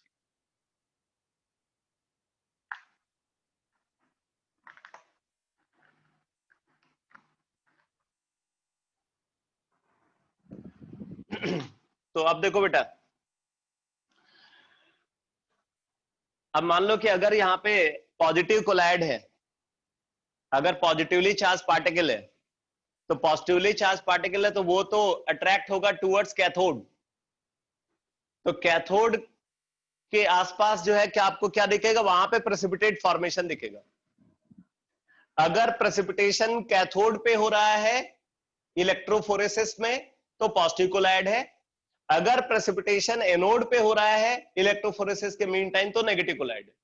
ये सीधा सीधा कंसेप्ट है. कैथोड पे अगर कोआगुलेशन हुआ तो पॉजिटिव कोलाइड, एनोड पे कोआगुलेशन हुआ तो नेगेटिव कोलाइड. तो ये तो इलेक्ट्रोफोरेसिस में होता है. अब बात आती है इलेक्ट्रो ऑस्मोसिस की. तो इलेक्ट्रो ऑस्मोसिस में क्या करते हैं, यहां पे बीच में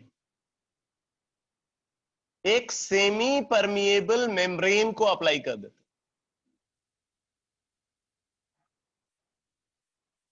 बीच में क्या अप्लाई कर देते हैं, सेमी परमिएबल मेम्ब्रेन. बाकी सारी सिचुएशन सिमिलर है.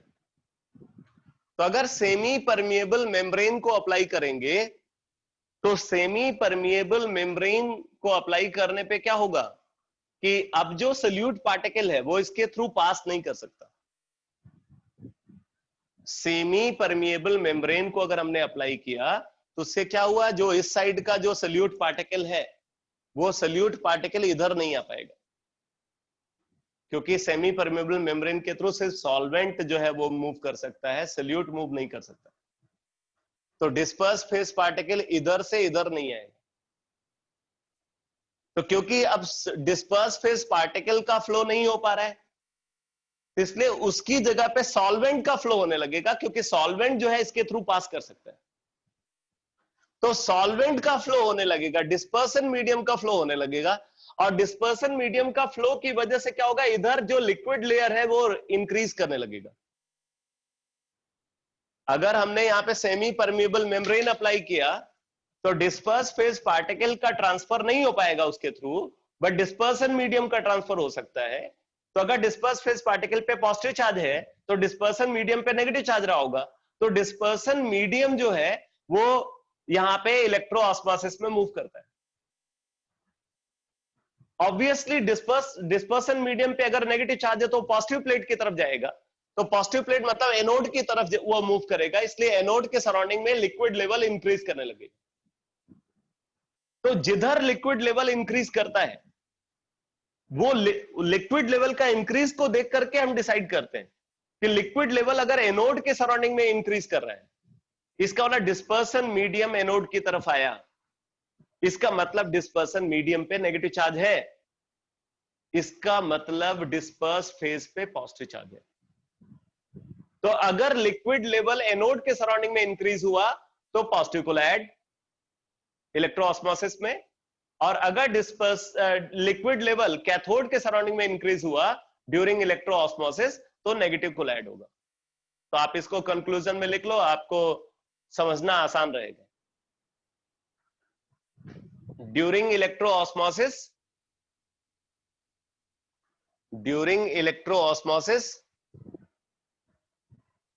if liquid level increases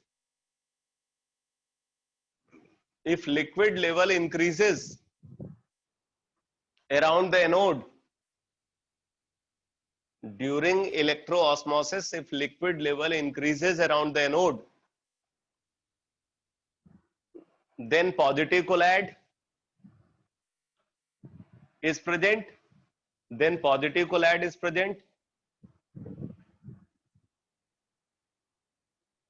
however if liquid level increases in surrounding of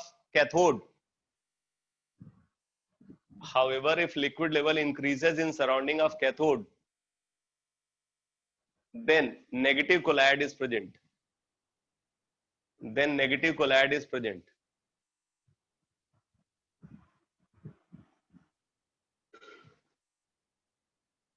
para change करके लिखो,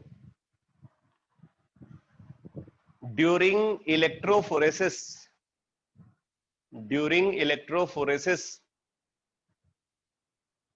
if coagulation takes place at cathode, then positive colloid is present. However, if it takes place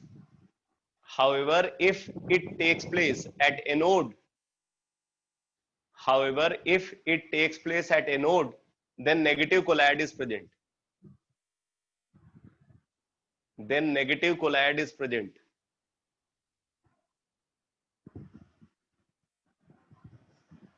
तो ये clear हो गया बेटा, electrophoresis and electro osmosis.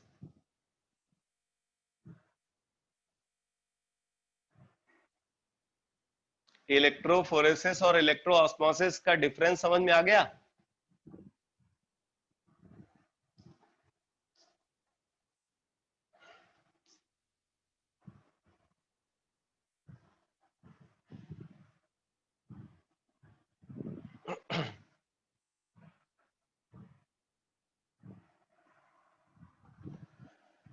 तो बोल रहे कि the phenomena involving the migration of the dispersion medium and not the colloidal particles under the influence of an electric field is called electroosmosis. Take the pure solvent dispersion medium in two limbs of U tube containing the colloidal system is present, which divides the U tube in two sections.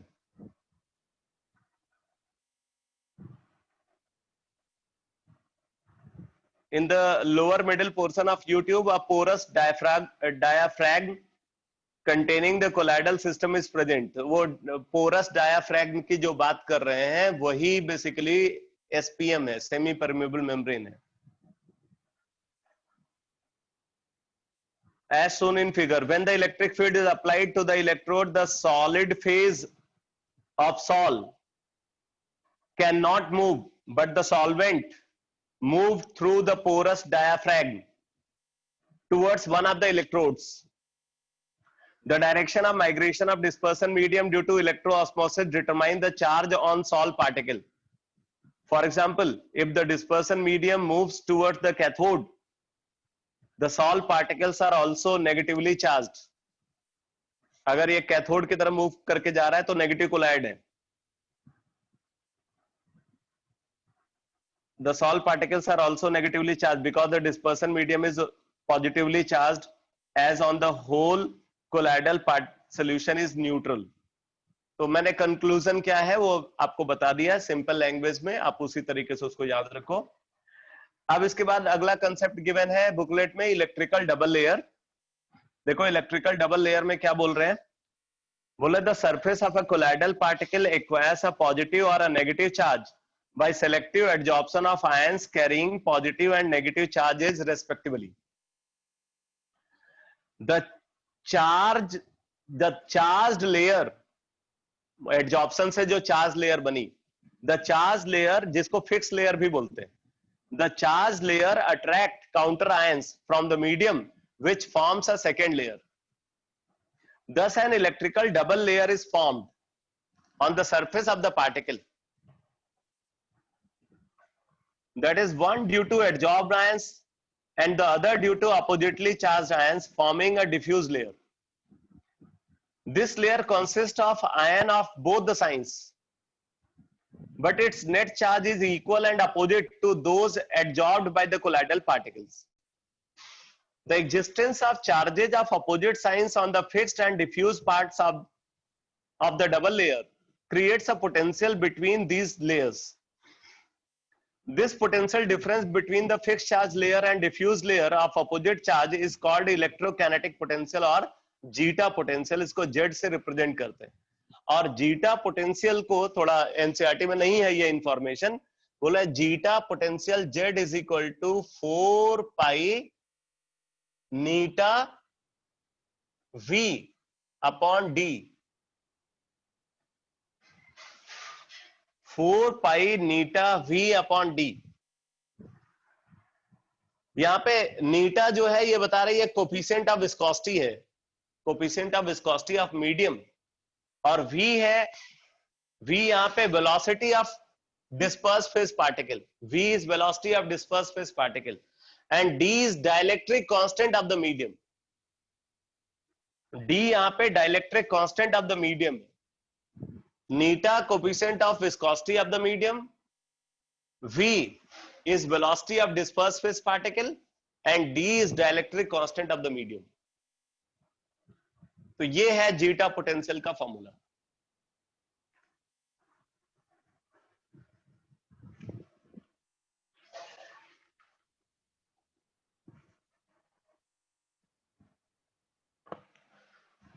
तो ये पूरा charge का जो discussion है ये समझ में आ गया बेटा?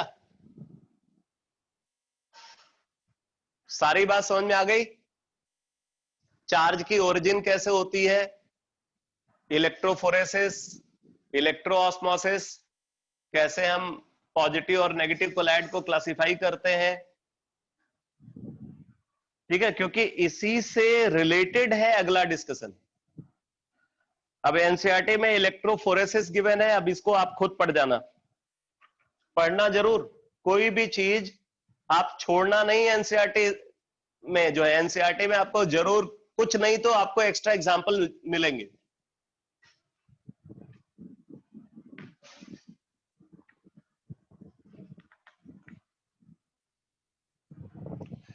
अब नेक्स्ट कॉन्सेप्ट है कोआगुलेशन और प्रेसिपिटेशन. बोला the stability of the lyophobic salts is due to the presence of charge on colloidal particle. Colloidal particle पे जो चार्ज प्रेजेंट होता है वही लायोफोबिक सॉल्ट को स्टेबिलिटी प्रोवाइड करता है. If somehow the charge is removed, अगर किसी तरीके से हम चार्ज को रिमूव कर दें, if somehow the charge is removed, the particles will come nearer to each other to form aggregates and settle down under the force of gravity. अब देखो बेटा यहां पे दो टर्म आते हैं, एक टर्म आता है कोआगुलेशन और एक टर्म आता है फ्लॉक्यूलेशन. कोआगुलेशन एक टर्म है, दूसरा टर्म फ्लॉक्यूलेशन है. अब देखो दोनों में फर्क है. क्या फर्क है? प्रेसिपिटेशन तो दोनों में हो रहा है. एक में प्रेसिपिटेट जो फॉर्म हो रहा है, प्रेसिपिटेट फॉर्म होकर के वो नीचे सेटल हो जाता है. अगर प्रेसिपिटेट फॉर्म होकर के वो नीचे सेटल हो जाता है तो उसको बोलते हैं कोआगुलेशन. और दूसरे केस में क्या होता है? प्रेसिपिटेशन होता है और प्रेसिपिटेट फॉर्म होकर के ऊपर ही फ्लोट करता है.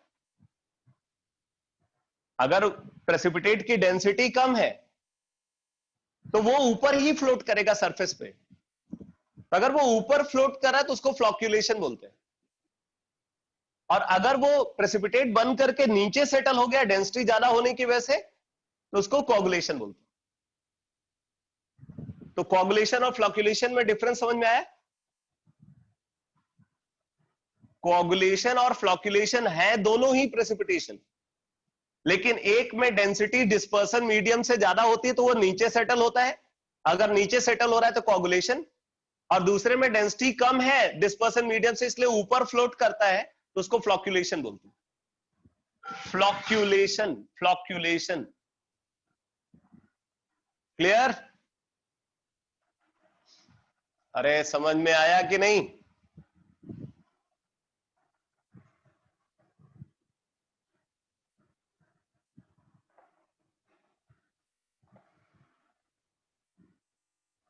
बोले if somehow the charge is removed, the particles will come nearer to each other to form aggregates and settle down under the force of gravity.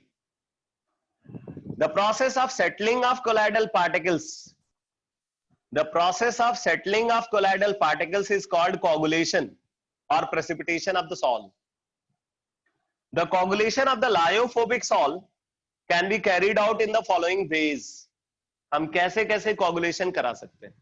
पहला इलेक्ट्रोफोरेसिस के थ्रू, जिसमें आपने देखा कि disperse phase particle opposite charge electrode पे गया और वहां पे उसका चार्ज न्यूट्रलाइज होकर के कोआगुलेशन हो गया.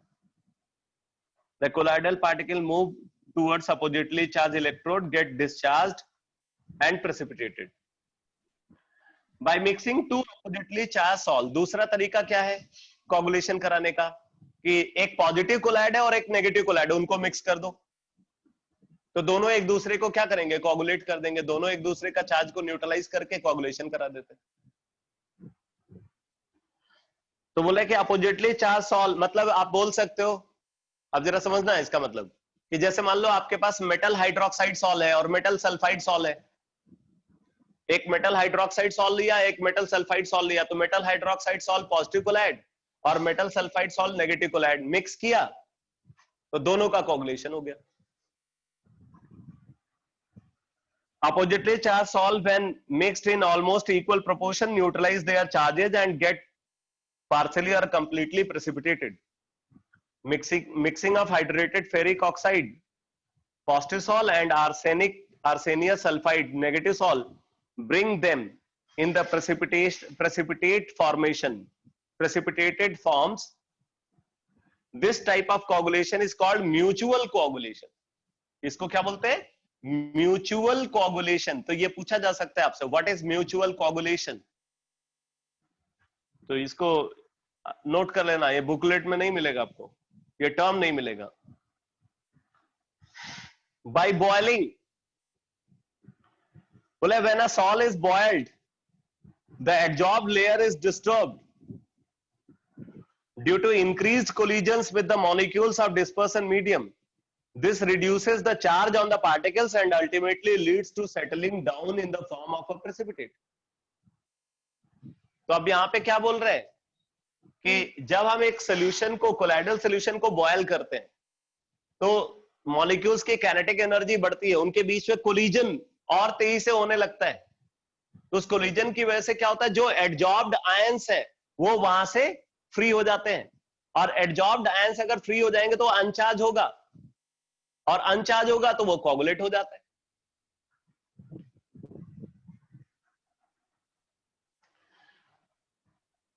चौथा मेथड बता रहे हैं, बाय परसिस्टेंट डायलिसिस। बोले on prolong dialysis traces of the electrolyte present in the sol are removed almost completely and the colloids become unstable and ultimately coagulate.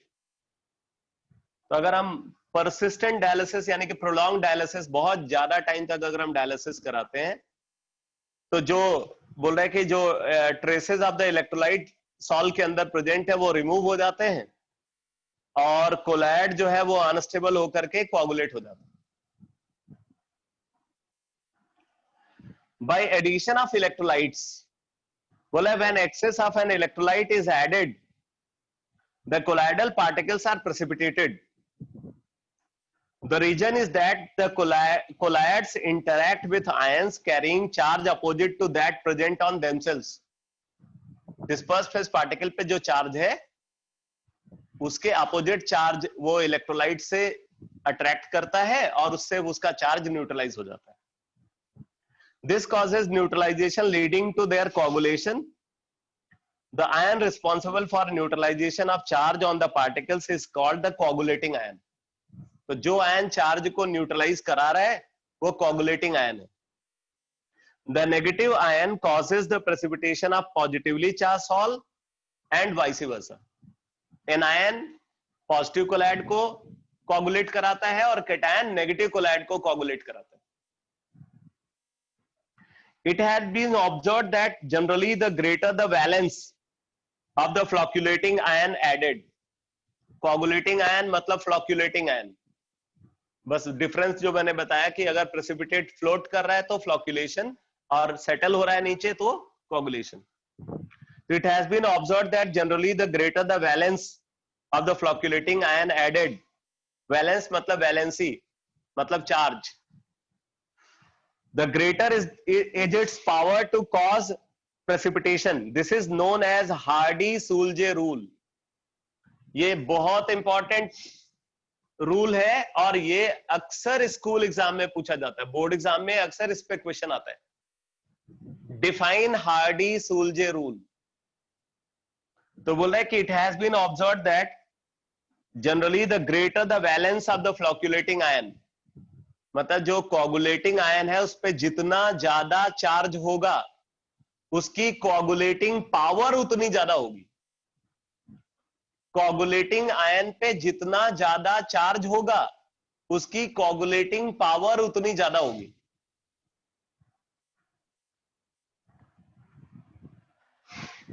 The greater is its power to cause precipitation. This is known as Hardy-Sulje rule. In the coagulation of a negative sol, the flocculating power is in the order. अगर किसी negative colloid का coagulation कराना है तो cation use होगा, तो cation पे जितना ज्यादा पॉजिटिव चार्ज होगा उसकी कोगुलेटिंग पावर उतनी ज्यादा होगी। तो जैसे एल्युमिनियम आयन की कोगुलेटिंग पावर बेरियम आयन से ज्यादा है और बेरियम आयन की सोडियम आयन से ज्यादा है, क्योंकि एल्युमिनियम आयन पे 3 यूनिट पॉजिटिव चार्ज है, बेरियम आयन पे 2 यूनिट पॉजिटिव चार्ज है और सोडियम आयन पे 1 यूनिट पॉजिटिव चार्ज है। मतलब आप बोल सकते हैं कि सोडियम आयन और पोटेशियम आयन का कोगुलेटिंग पावर बराबर है, कैल्शियम आयन और बेरियम आयन का कोगुलेटिंग पावर बराबर है। समझ में आया कि नहीं? अगर कैटायन पे चार्ज का मैग्नीट्यूड बराबर है तो मतलब उनकी कोगुलेटिंग पावर बराबर है according to Hardy Schulze rule. Similarly, in the precipitation, in the coagulation of a positive sol, the flocculating power is in the order. बोले फेरोसाइनाइड आयन का फ्लॉक्यूलेटिंग पावर सबसे ज्यादा है क्योंकि उसपे 4 यूनिट नेगेटिव चार्ज है, फिर phosphate ion 3 unit negative charge है, फिर sulphate ion 2 unit negative charge है, फिर chloride ion 1 unit negative charge है। ठीक है, जैसे जैसे कैटायनिक चार्ज बढ़ेगा आयन के ऊपर उसका कोगुलेटिंग पावर बढ़ेगा for the coagulation of negative colloid. जैसे जैसे नेगेटिव चार्ज बढ़ेगा एनायन के ऊपर उसका कोगुलेटिंग पावर बढ़ेगा for the coagulation of positive colloid. अब यहां पे एक चीज बोल रहा है कि द मिनिमम कंसंट्रेशन, यहां पे एक डिफिनीशन दे रहे हैं, ये भी बहुत इंपॉर्टेंट है, इस पे न्यूमेरिकल आ जाता है. The minimum concentration of an electrolyte, अब ध्यान से पढ़ना इसको, the minimum concentration of an electrolyte in millimole per liter required to cause precipitation of a sol, किसी कोलाइडल सॉल्यूशन का प्रेसिपिटेशन को कराने के लिए इलेक्ट्रोलाइट का कितना minimum concentration in millimole per litre sufficient है अगर प्रेसिपिटेशन 2 घंटे में होता है, of a sol in 2 hours. मतलब क्या कर रहे हैं, एक कोलाइडल सॉल्यूशन है हमारे पास, उसमें हमने इलेक्ट्रोलाइट का सर्टेन मिनिमम कंसंट्रेशन ऐड किया, वो कंसंट्रेशन मिलीमोल पर लीटर में होना चाहिए, और 2 घंटे तक वेट करते हैं कोगुलेशन होने का. ठीक है, इज कॉल्ड कोगुलेशन वैल्यू या कोगुलेटिंग वैल्यू. तो कितना मिलीमोल पर लीटर इलेक्ट्रोलाइट का रिक्वायर्ड है सर्टेन वॉल्यूम ऑफ सॉल्यूशन का प्रेसिपिटेशन के लिए in 2 hours, that millimole per litre of coagulating ion या coagulating agent is called coagulation value. The smaller the quantity needed the higher will be the coagulating power of an ion. Coagulating power जितना ज्यादा होगा coagulation value उतनी कम होगी. मतलब coagulating power, coagulating power is inversely proportional to coagulation value.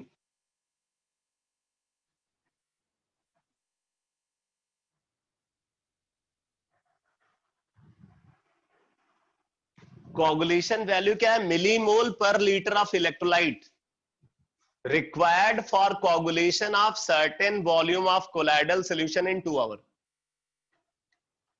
millimole per liter of electrolyte required for coagulation of certain volume of colloidal solution in 2 hours is coagulation value. तो जितना कम millimole per litre concentration required होगा coagulating ion का, उसका coagulating power उतना ज्यादा होगा. तो coagulating power is inversely proportional to coagulation value. ये बात समझ में आई? coagulating power is inversely proportional to coagulation value. तो फिर आप एक बात बोल सकते हो बेटा कि एल्युमिनियम आयन की जो कोगुलेशन वैल्यू होगी वो सोडियम आयन से कम होगी. यहां पे लिख सकते हो, therefore coagulation value of aluminum ion is less than that of sodium ion. Coagulation value of aluminum ion is less than that of sodium ion. Similarly, coagulation value of phosphate ion is less than that of sulfate ion. Coagulation value of phosphate ion is less than that of sulfate ion on the basis of Hardy-Sulze rule.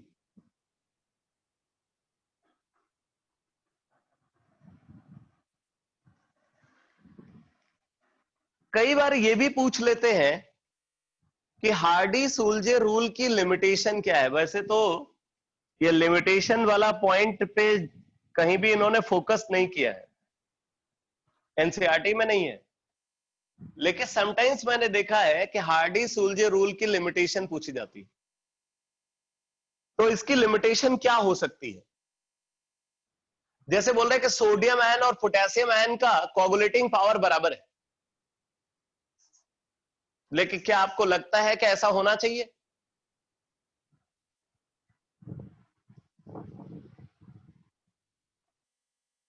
भाई अगर आप sodium ion को consider करो तो sodium ion heavily hydrated होता है, potassium ion less hydrated होता है.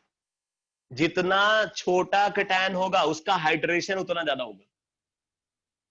तो हाइड्रेशन से क्या होगा, उसका चार्ज डिस्पर्स हो जाएगा, और चार्ज अगर डिस्पर्स हो जाएगा तो भले चार्ज बराबर है दोनों पे, लेकिन सोडियम आयन में चार्ज ज्यादा डिस्पर्स होगा, पोटेशियम आयन में कम डिस्पर्स होगा। तो ऐसे सिचुएशन में सोडियम आयन उतना इफेक्टिवली कोगुलेशन नहीं करा पाएगा जितना इफेक्टिवली पोटेशियम आयन करेगा।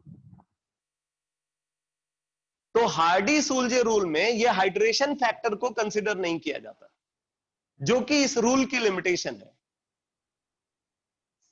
यह बात आपको समझ में आ रही है या नहीं?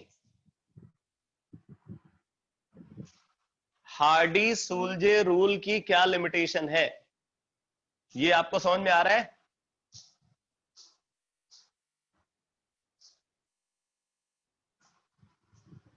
जैसे आपसे बोल रहा है कि भाई मैग्नीशियम आयन और कैल्शियम आयन का कोगुलेटिंग पावर बराबर है हार्डी-सूल्जे रूल के अकॉर्डिंग, लेकिन एक्चुअल में नहीं होगा ऐसा, क्योंकि मैग्नीशियम आयन ज्यादा हाइड्रेटेड होगा in compare to calcium ion.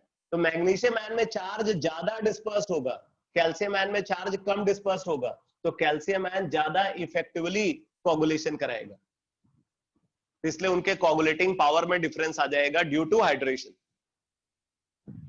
तो ये फैक्टर हार्डी-सूल्जे रूल में कंसीडर नहीं किया जाता, जो कि हार्डी-सूल्जे रूल की लिमिटेशन है।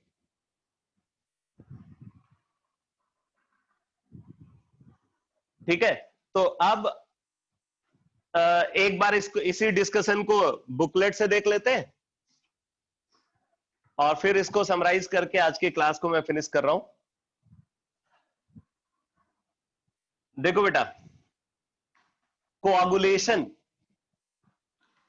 कोआगुलेशन हेडिंग गिवन है बुकलेट में, पेज नंबर 71 पे। बोला the colloidal salts are stable due to the presence of electrical charges on the colloidal particles.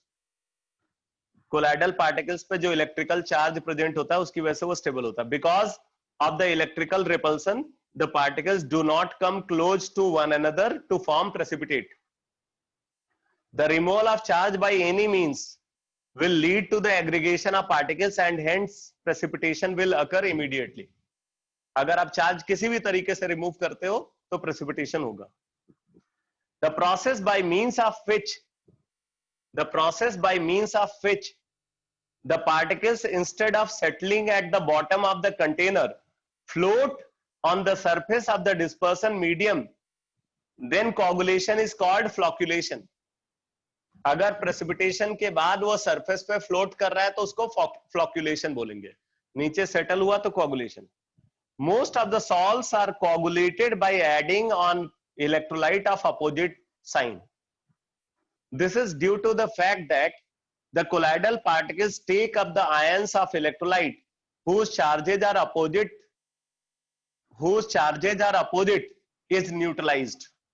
तो इलेक्ट्रोलाइट में वो आयन जिसका चार्ज डिस्पर्स फेस पार्टिकल के चार्ज का अपोजिट है, वो आयन आकर के न्यूट्रलाइजेशन कराता है।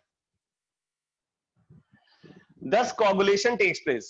For example, arsenious sulfide salt, जो कि नेगेटिवली चार्ज होता है, precipitated by adding barium chloride solution। अब उसमें उसका प्रेसिपिटेशन क्लोराइड आयन नहीं कराएगा, उसका प्रेसिपिटेशन कराएगा बेरियम आयन, क्योंकि वो खुद नेगेटिव चार्ज को एक्वायर कर रहा है, तो बेरियम आयन जो कैटायन है वो न्यूट्रलाइज करेगा। It is due to the fact that the negatively charged particles of the salt take up barium ion and get neutralized, which lower the stability. As a result, precipitation takes place.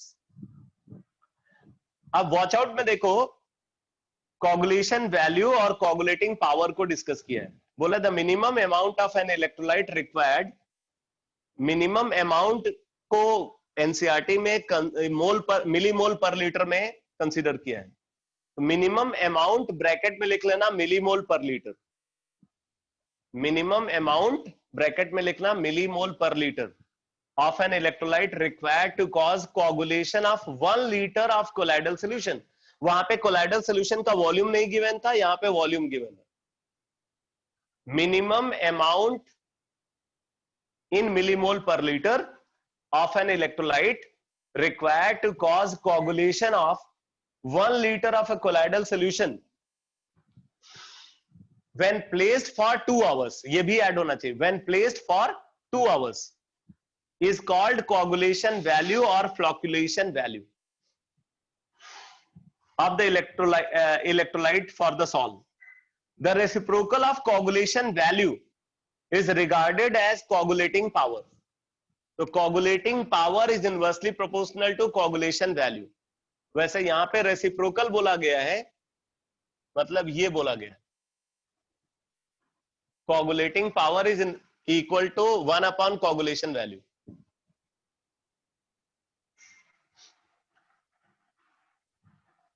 The reciprocal of coagulation value is regarded as the coagulating power. For example, the coagulation values of sodium chloride, barium chloride and aluminum chloride for arsenic sulfide sol are 51 millimole per liter, 0.69 millimole per liter, 0.093 millimole per liter respectively. Thus their coagulating power are 1 by 51, 1 upon 0.69 and 1 upon 0.093, that is 0.0196, 1.449 and 10.75 respectively. तो सबसे ज्यादा coagulating power यहाँ पे AlCl3 का है और सबसे कम NaCl का है. ठीक है बेटा, तो ये चीज क्लियर हो गई होगी. अब इसके बाद देखो हार्डी-सुलजे रूल. तो बोले H. Sulje and W.B. Hardy suggested the following rules to discuss the effect of electrolytes to the coagulation of the sol. अब रूल क्या है? First rule, only the ions carrying charge opposite to the one present on the sol particle are effective to cause coagulation. Disperse phase particle पे जो charge है, जैसा charge है, उसके opposite charge वाला आयन ही कोagulation कराएगा. For example, the negative charge sol is best coagulated by cation and positive sol is coagulated by anion. दूसरा point, the charge on coagulating ion influences the coagulation of sol. Higher is the valency of the active ion, greater will be its power to precipitate the sol. तो coagulating ion पे जितना ज्यादा charge होगा, उसका coagulating power उतना ज्यादा होगा. तो एल्युमिनियम आयन का बेरियम आयन से ज्यादा है, या मैग्नीशियम आयन बेरियम आयन या मैग्नीशियम आयन दोनों से ज्यादा है, और इनका सोडियम आयन और पोटेशियम आयन से ज्यादा है. Similarly, to coagulate the positively charged salt, the coagulating power of an ion is of the order ferrocyanide ion का सबसे ज्यादा, फिर phosphate ion, फिर sulfate ion, फिर chloride ion. फिर coagulation के कुछ और मेथड्स यहाँ पे गिवन है. तो अब आपको क्या करना है, आपको इन मेथड्स को पूरा पढ़ जाना है. ये coagulation के जो मेथड्स हैं ये आपको पढ़ जाने हैं. वैसे ये सब एनसीईआरटी में गिवन था, तो इसलिए मैं अब इसको डिस्कस नहीं करूंगा, आप खुद से पढ़ लेना. ठीक है. और मैं अब नेक्स्ट क्लास में डिस्कस करूंगा प्रोटेक्टिव कोलाइड. प्रोटेक्टिव कोलाइड का डिस्कशन एनसीईआरटी में नहीं गिवन है. प्रोटेक्टिव कोलाइड के बारे में तो गिवन है, लेकिन प्रोटेक्टिव पावर जो कोलाइड्स की है वो कैसे निकालते हैं, उसमें दो इंपॉर्टेंट टर्म आते हैं. एक गोल्ड नंबर टर्म आता है और दूसरा कॉन्गो रिबन नंबर टर्म आता है. तो ये दोनों टर्म जो है वो एनसीईआरटी में नहीं गिवन है, इन पे न्यूमेरिकल बनता है. और अभी मैंने कोagulation वैल्यू का कांसेप्ट बताया था, उस पे भी न्यूमेरिकल बनता है. ठीक है. तो इन कांसेप्ट पे बेस्ड न्यूमेरिकल्स, प्रोटेक्टिव कोलाइड का कांसेप्ट. और मैं कोशिश करता हूं कि कल की क्लास में मैं इसको समराइज करता हूं, पूरा सरफेस केमिस्ट्री को कल की क्लास में समराइज करता हूं. आप जो है जो बचा हुआ पार्ट है उसको आप रीड करके रखो, क्योंकि आपको टेस्ट भी देना है फ्राइडे को. तो आप अपनी तरफ से एक रीडिंग लगा करके रखो. आपको फिर ज्यादा टाइम नहीं मिलेगा, तो आप अपनी तरफ से पूरा बुकलेट को फिनिश कर लो, और मैं कल इस चैप्टर को समराइज करता हूं. ठीक है बेटा.